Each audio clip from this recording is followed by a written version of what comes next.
Jah, tere, et siin selle viimase osa katmisega on siin üsna palju segadust olnud, sellepärast et ega iseenesest see perelepitus ei ole nüüd mingi muu perelepitus, et see on ikkagi seesama, mida siis ütleme Sotsiaalministeeriumiga koostöös tehakse. Aga kuna mina sellest poolest nüüd nagu liiga palju ei tea, siis ma katsun rääkida siis sellest mida ma tean. Nii. Ja alustuseks, siin on juba ennegi igasuguseid numbreid läbi käinud, et siis jah, väike ülevaade nendest perekonna asjadest, mis meil siin kohtutes on olnud viimase 3 aasta jooksul. Ja kui nüüd vaadata, et iseenesest nüüd on ka läbi käinud väide, et iga aastaga vaidluste arv, ütleme, lapsi puudutavate vaidluste arv kohtutes kasvab, et siis seda tegelikult nagu nende arvude põhjal väita ei saa, et see on suhteliselt stabiilne, on see tase, et muidugi see, et kas see arv nüüd võiks olla väiksem või kuidas neid asju paremini lahendada, on selles mõttes siis muidugi nii-öelda omaette küsimus.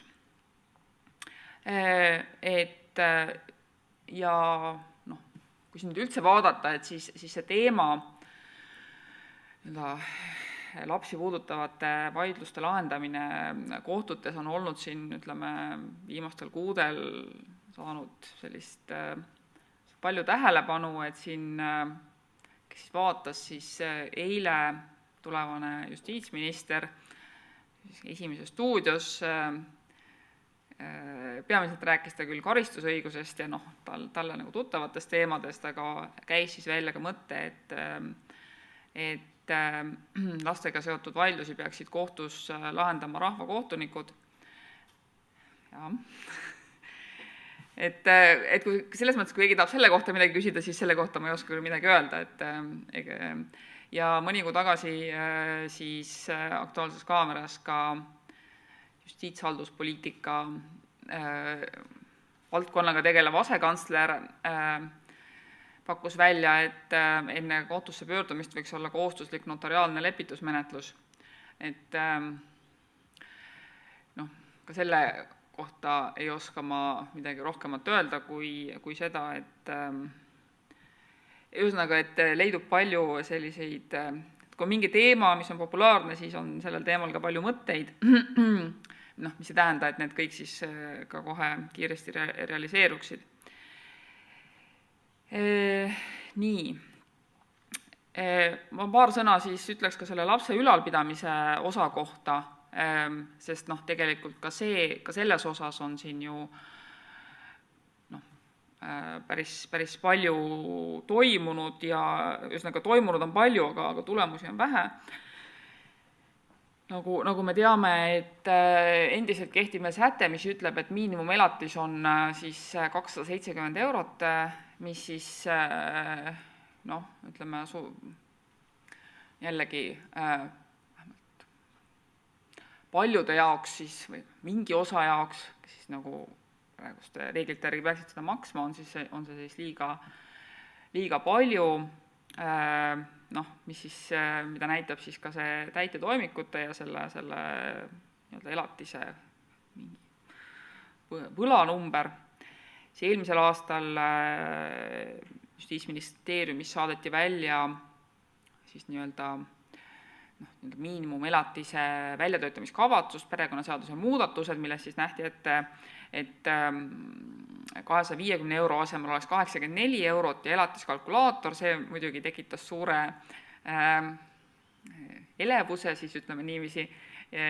ehk et pälvis kõvasti kriitikat,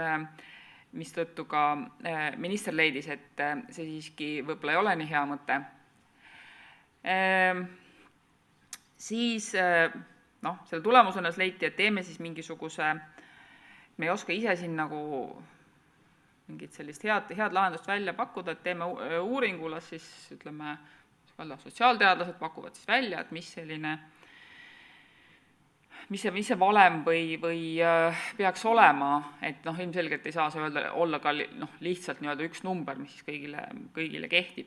Praegu selline hange on välja kuulutatud, vist 6. mai oli see, mille jooksul tuleks siis teha need pakkumised ja selle aasta lõpuks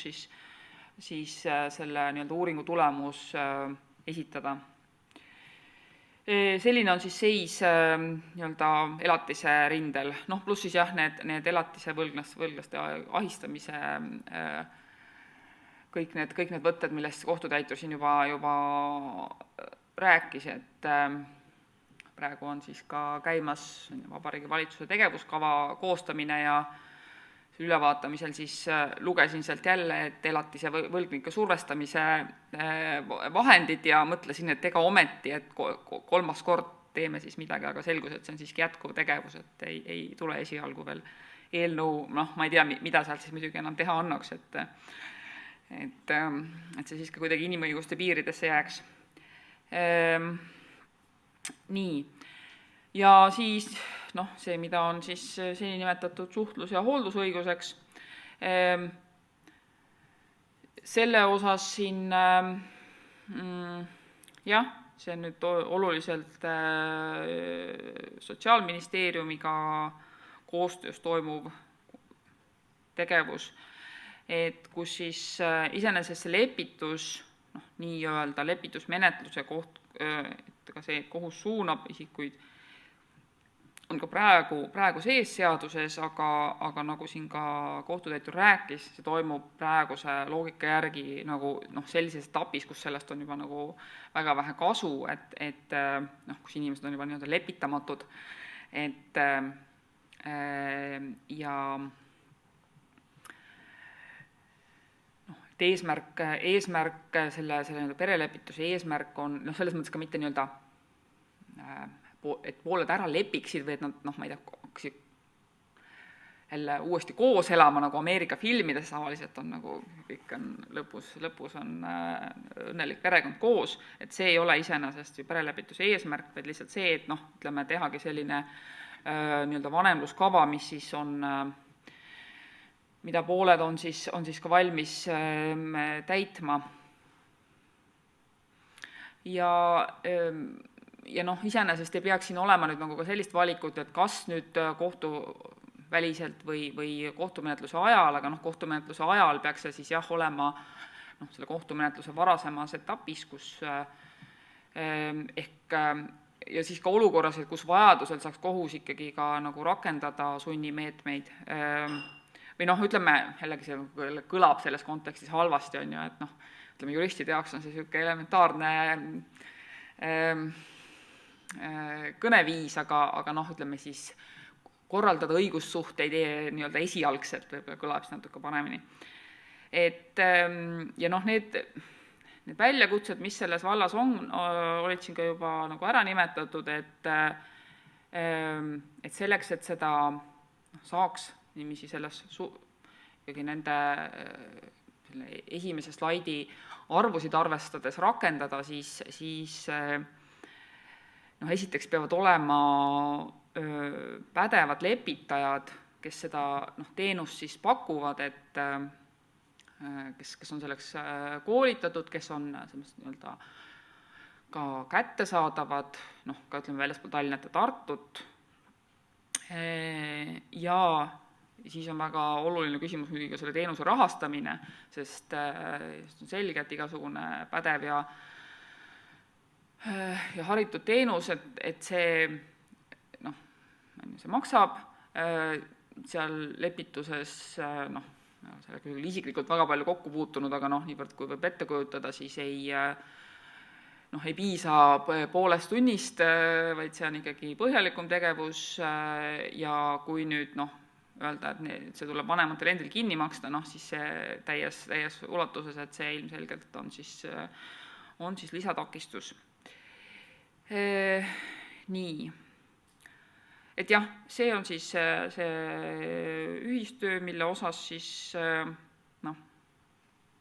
loodetavasti, eks meil on seal ka omavahel erimeelsusi seal, ütleme siis Sotsiaalministeeriumiga, aga loodame need siis kuidagi lahendada. ja siin siis ka jah, need pädevad isikud, kes siin oleks pidanud olema ja sellest ülevaadet andma, keda siin ei ole, et siis Justiitsministeeriumis Andra Olm ja Sotsiaalministeeriumis siis Liisa-Lotta Raag. Nii, aga ma tänan, et see 3-tunnine istumine on siin niigi nagu selline piinamise eriviis, et tahaksin rohkem kinni hoida, et või kellelgi on küsimusi, siis ma võin muidugi üritada vastata, et kuigi jällegi see saab siis väga üldine olema. Jah? Ei ole, tahaksid juba püsti tõusta ja midagi muud teha. Aga aitäh siis!